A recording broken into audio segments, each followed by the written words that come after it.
Assalamu alaikum rahmatullah.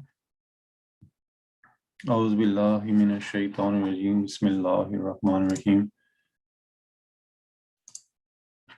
So in today's Quran class, we are still covering Quran and Science Part 9. This is going to be on survival by accident or design. Sorry, I forgot to mention the pages here. This will be updated after. This is one of the chapters of Revelation, Rationality, Knowledge, and Truth by the Hazrat Khalifah Masih Rabi Ramallah. This is a very important subject, and it relates to the Holy Quran because the Holy Quran it gives an opposite of survival by accident or design. It actually shows the opposite of that. And to start with, although this is not where the chapter starts with, but I will just start with this verse from the Holy Quran, which our beloved Azur, Rahmullah, Khalifa Rabi Ramallah has quoted after describing in detail about the scientific issues that surround this subject. So he quotes from the Holy Quran, chapter 13, verses 11 to 12. سواء منكم من أسر القول ومن جهر به ومن هو مستخف بالليل وسارب بالنهار له معقبات من بين يديه ومن خلفه يحفظونه من أمر الله. So the translation of these two ayats, ayat 12 is actually just part of the ayat. The whole ayat is not quoted here. So the translation is that he among you who conceals his word or pronounces it loudly, and he who hides himself under the cover of night or walks openly during the day, each one is equal in the sight of God. For each there are those who constantly move along in front of him and behind him, protecting him by the decree of God.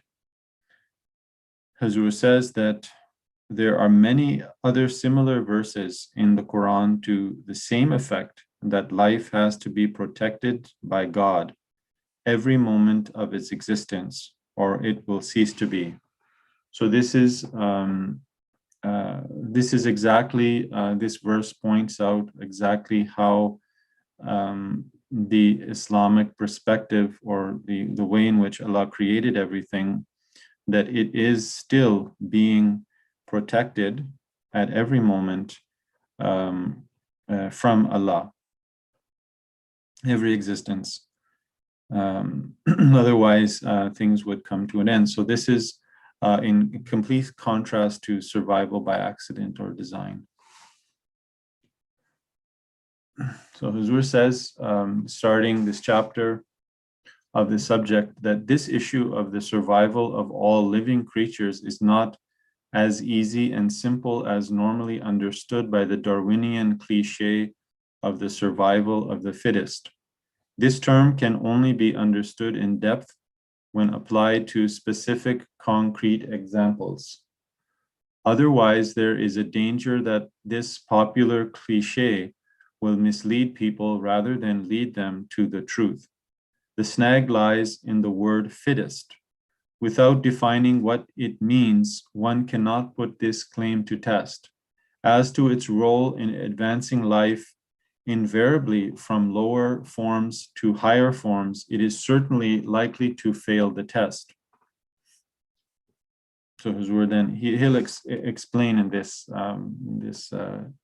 this chapter actually how this theory doesn't hold water. To declare a character of life to be better than another is a complex problem which may vary from situation to situation. Many a time it happens that a superior, far more highly placed species of life is far less capable of surviving the challenge of a given crisis than a species of life which is placed at a much lower order. As such, nature would automatically give its verdict in favor of the latter at the hour of struggle and inclement conditions. So in varying conditions, there is no, in the hour of struggle, there is no guarantee. In fact, that species which is very highly advanced fails, whereas a much lower, on the lower end of the rung, species will survive in the same condition or in various conditions, very problematic conditions. At the time of a severe drought, many animal species of the lower order survive easily, while man perishes unable to withstand the pressures. Natural calamities such as sudden unexpected changes in temperature, volcanic eruptions, tornadoes and typhoons, wildfires, floods, and earthquakes are seldom partial in their treatment to various species of life. It is not at all unlikely for them to take away in a few seconds, minutes, or hours what it took hundreds of millions of years for evolution to create. Yet under the same devastating conditions, many lower forms of life will flourish and multiply unhindered. The question as to who is the fittest and by what yardstick it could be declared the fittest remains unanswered. So this is very important. Again, I'll just read that again. Huzur said the question as to who is the fittest and by what yardstick, which way do we measure that, how we could find out who is the fittest? This, he says, remains unanswered. And he goes on to say that it is a simple case of survival and no more. It is not the fittest way. Sorry, it is not the fittest who always survive, and whosoever survives is not always the fittest. All that we can sensibly conclude is that there are certain species of life that are fittest to survive under certain conditions, and there are some other species of life which are fittest to survive under essentially different conditions. Hence, mere survival is no competitive test between the species for judging their respective values. Now we analyze the case of struggle for existence which occurs within a species when members of the same species are put to various trials of natural calamities. Many of them are eliminated, overwhelmed by the dangers they confront. Many others display an innate strength against the befalling calamities. Some fare so well as to treat them with scant respect. Some fare so well as to treat them with scant respect. They happily outlive such trials as had destroyed their fellow members. Consider, for example, a severe epidemic of dysentery. It is likely for it to kill an eminent naturalist, while it may altogether spare a farm laborer with only strong guts to his credit, without any other faculties of head and heart to be proud of. So Huzur is saying that just a mere laborer who works on the farm, because his stomach is very strong, he will be able to withstand the epidemic of dysentery. But that highly advanced species, a human being who is, he says, eminent naturalist, a highly educated person who can, who knows nature and so on and so forth. and how to avoid this and how to avoid that. Still, that does not this does not bear in the factor here that he is going to survive. So it doesn't apply. And this Hazur, he is trying to explain how this cliche, or this saying, which was coined by Darwin, the survival of the fittest, does not here apply.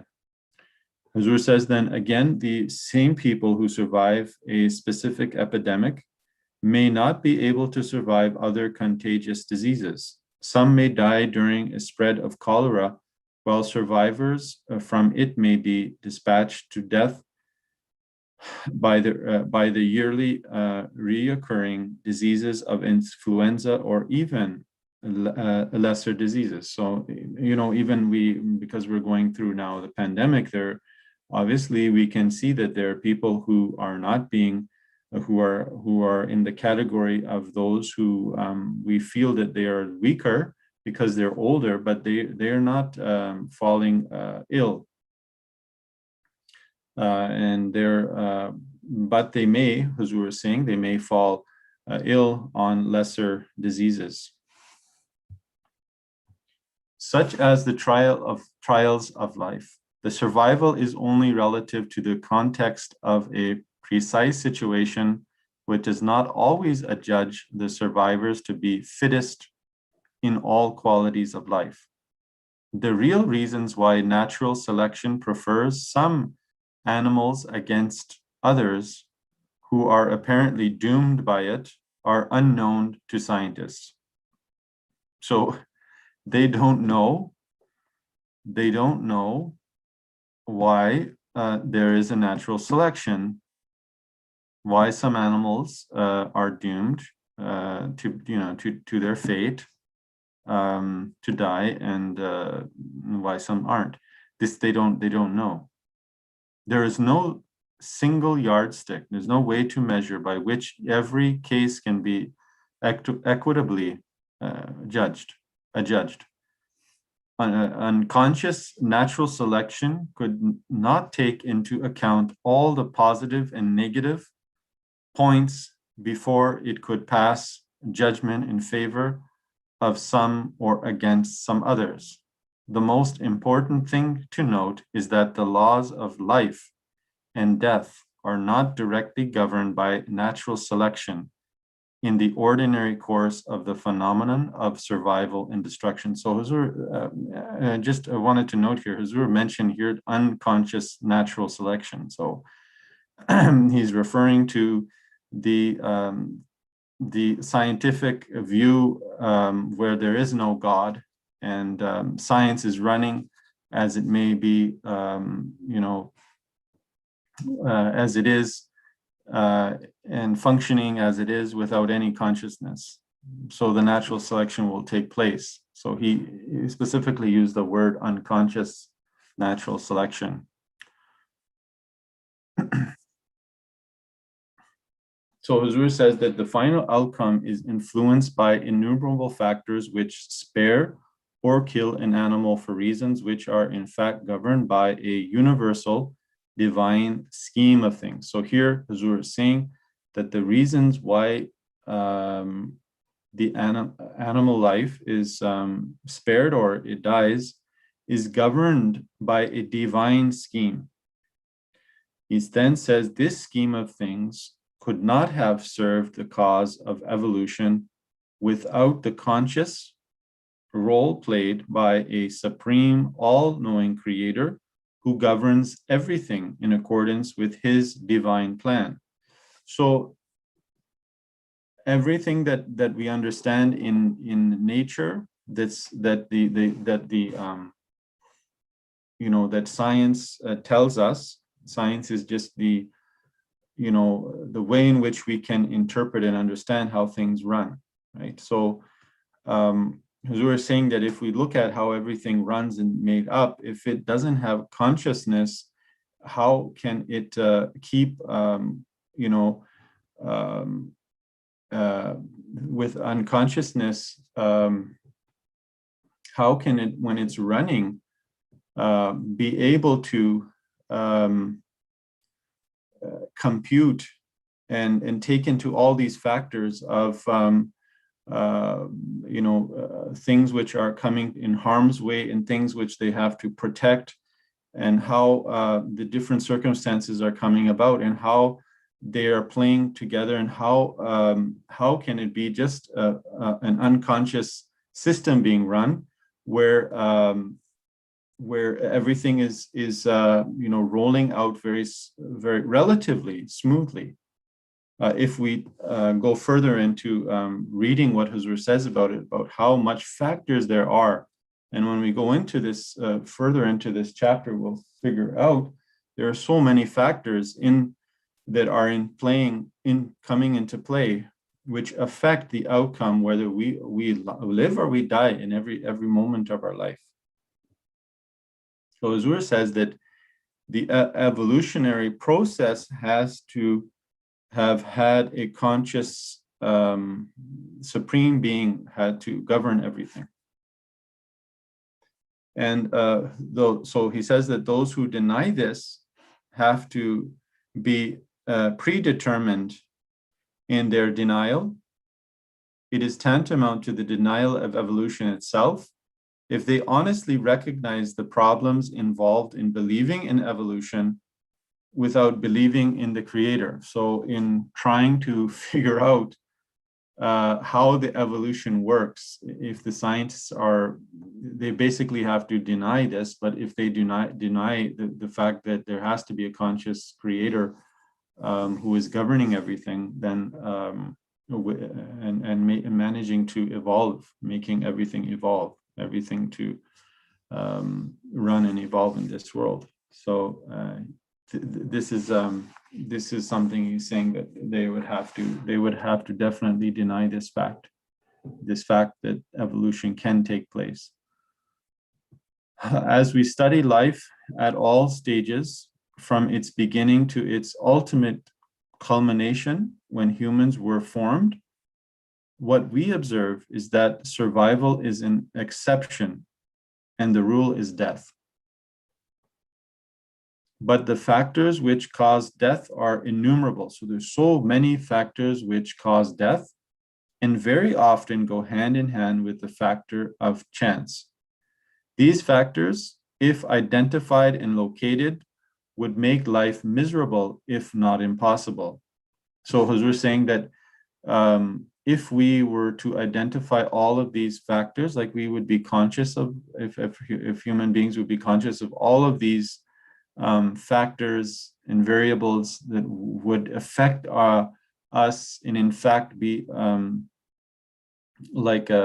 putting chance that we could die at this moment, at that moment, then we would, because Huzur is saying that it's more Huzur is saying the actual way, the exception, the way in which life creates is that it's not survival of the fittest. He's saying that actually we observe that it's actually, the rule is that everyone must die, and survival is just an exception.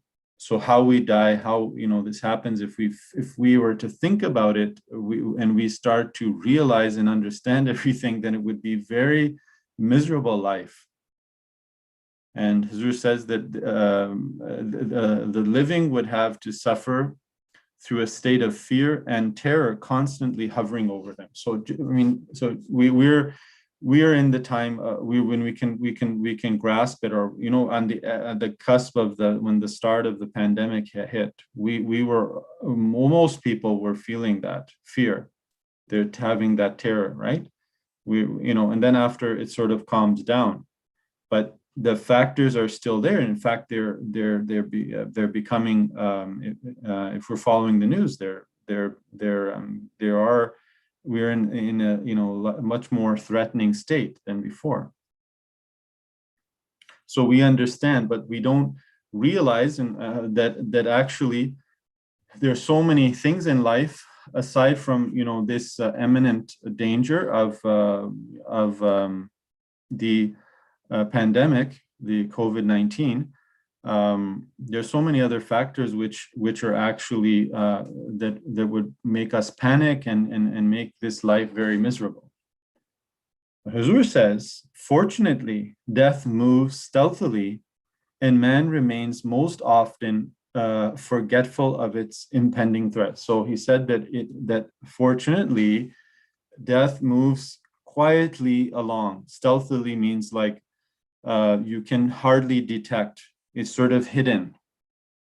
And then human beings don't really realize, and they become forgetful that there is an actual threat there.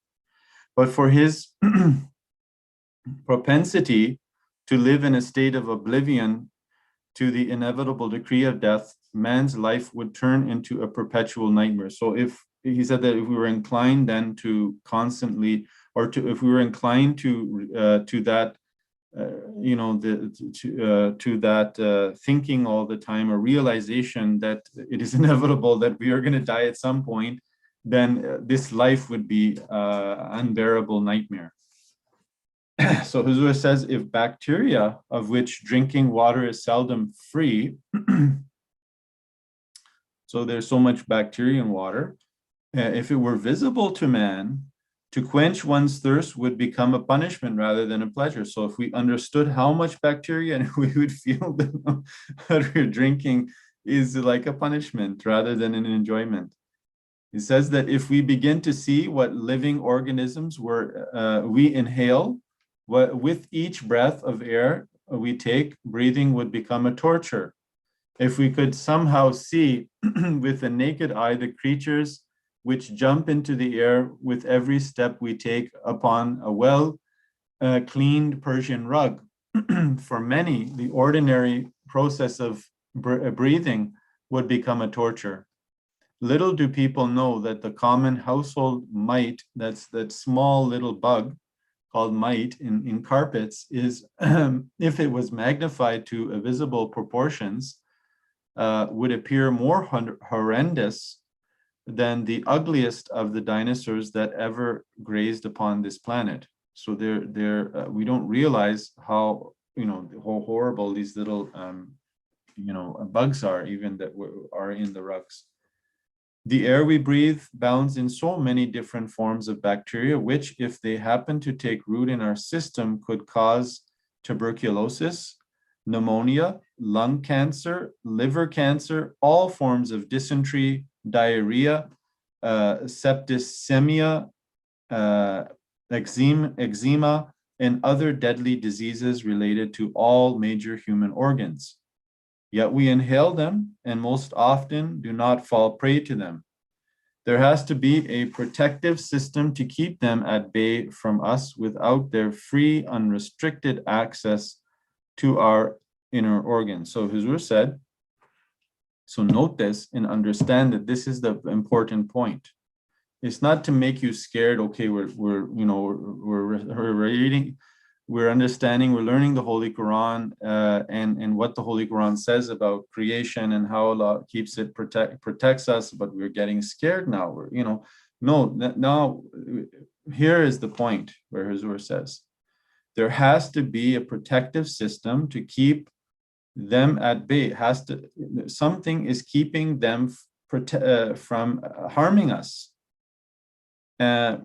Without their free, unrestricted access to our inner organs. So something is stopping them from all those different bacteria from coming and giving us those problems. This is, Huzur says, this is fitness, which is precisely designed to safeguard survival. Survival is not a chance, a product of fitness. So if we are fit, the survival of the fittest, and nowadays is very clear when you go out. I go out daily for cycling, as do many people go out for cycling or exercise. I do it I did it before. I didn't do it just because of the pandemic. But people are doing it, thinking that as if we become the fittest, then we can be protected and safeguarded. But no, Hazur is saying that there's something else which protects us, and it's not just our being fit. I just want to mention a point here that if we just passed through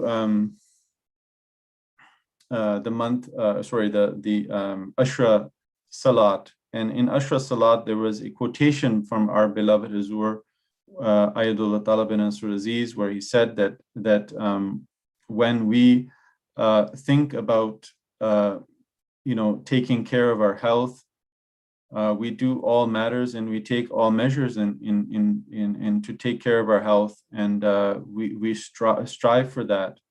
But he said that the factors which actually keep us from harm are beyond our abilities, and they are in the hands of God. And that's the subject, in fact, which we are discussing today. And that's the subject in which, if people would understand that, they would turn towards prayer, they would turn towards understanding the Holy Quran in depth, and they would try to do those things which would please Allah, so that Allah will then protect us even more. So that is the point, which if we are, if we do not have a focus on God, and we don't try to understand these points, then we will, just like a materialistic person, a godless person, we will just roam in this world thinking that everything we do, we can, be, if we just, cleverly try to take care of ourselves, eating good and taking all the measures to take care of our health, that we'll be fine. Of course, we have to do that.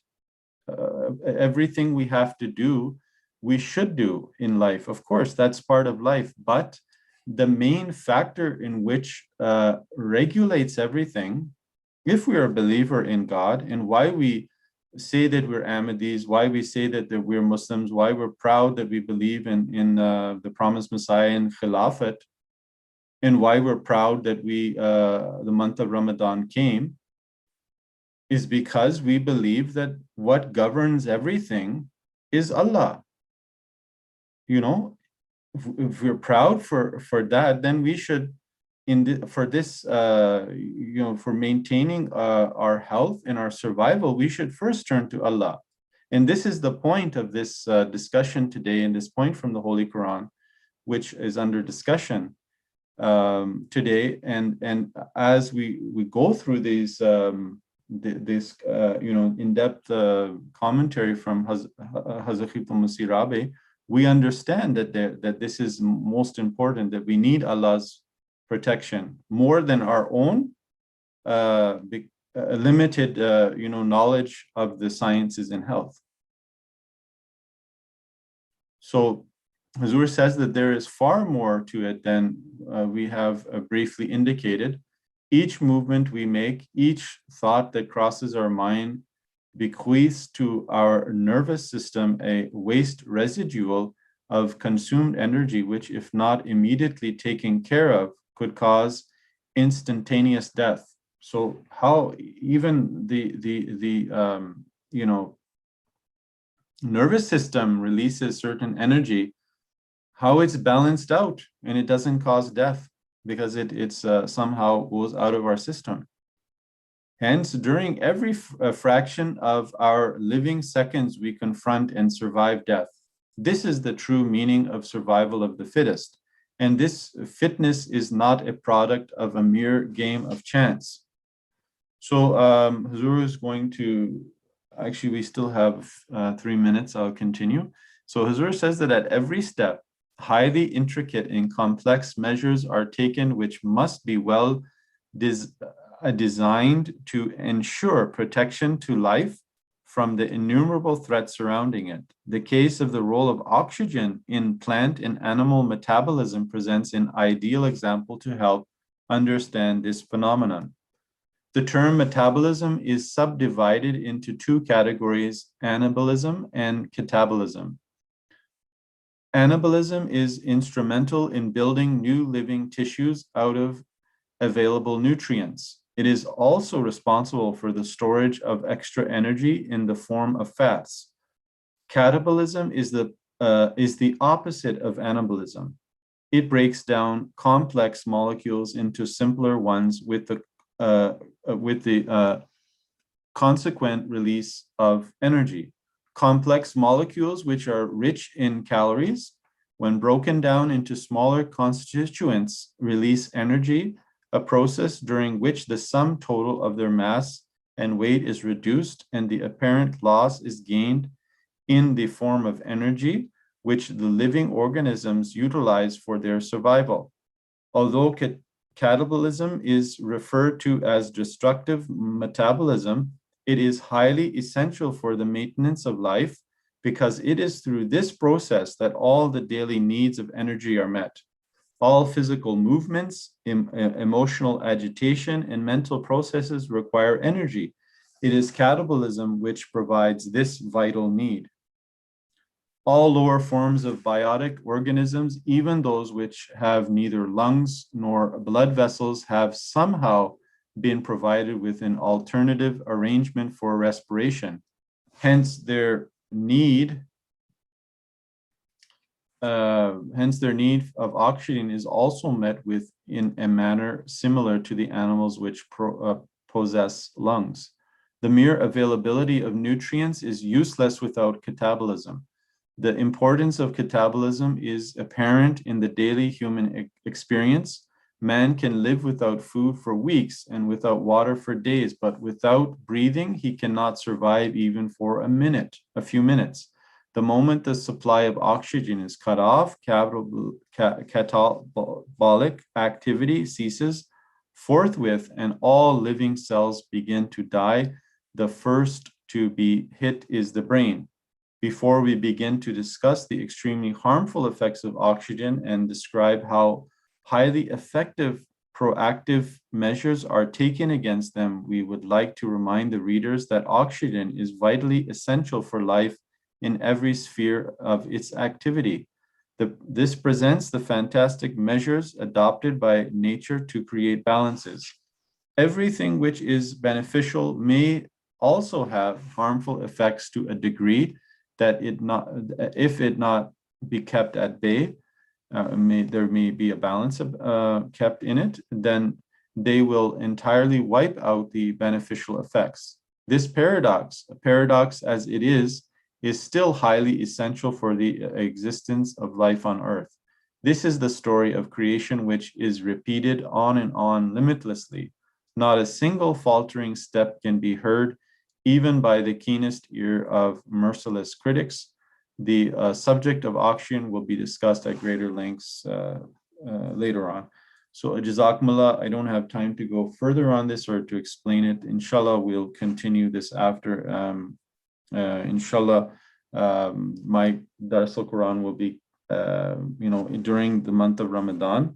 And I would just say to everyone, as Ramadan Mubarak, and may Allah bless you, and may also we turn to Allah and get many benefits during this month and learn as much as we can so that we can improve our relationship with our Lord. Ameen. Assalamu alaikum.